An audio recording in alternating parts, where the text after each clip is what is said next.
ल साथीहरु फेरि अर्को घारमा चाहिँ नयाँ मौरी आएको छ अनि मौरीले घार मन परायो भने आफै नै आउन सक्छ। त्यही भएर थोरै फेरि अर्को नयाँ घारमा फेरि मौरी आएको हुनाले फेरि मैले यसलाई चाहिँ फेरि छोटो भिडियोहरु बनाएको छु। अनि यो कसरी आउँछ मौरी भन्ने चाहिँ यहाँ घार बनाइसकेपछि अटोमेटिक मौरी आइरहेका छन्।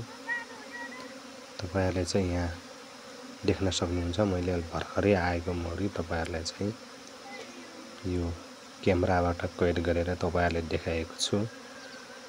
यस्तै मौरीहरुको आउने मौरीहरु जाने मौरीहरुको भिडियोहरु हेर्न चाहनुहुन्छ भने अवश्य पनि लालीगुराँस तथा पशुपन्छी लोकल मौरी फार्मलाई चाहिँ फलो गर्दै आउनु होला।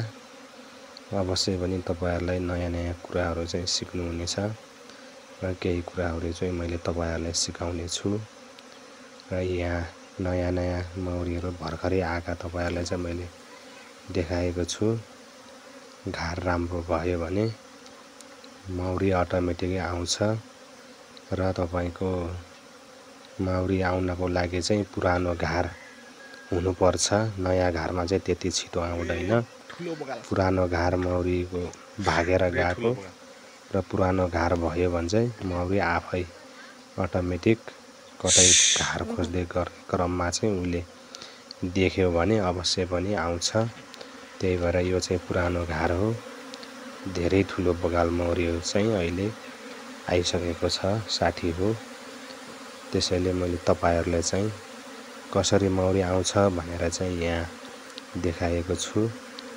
अवश्य पनि यो भिडियो हेरेर कसै साथीहरुले केही कुराहरु अवश्य पनि सिक्नु हुनेछ भन्ने एउटा उदाहरणीय एउटा देखाएको छु मैले। त्यसपछि चाहिँ अब मौरी आयो भने चाहिँ अवश्य पनि यो झट्टै चाहिँ काट्नु हुँदैन।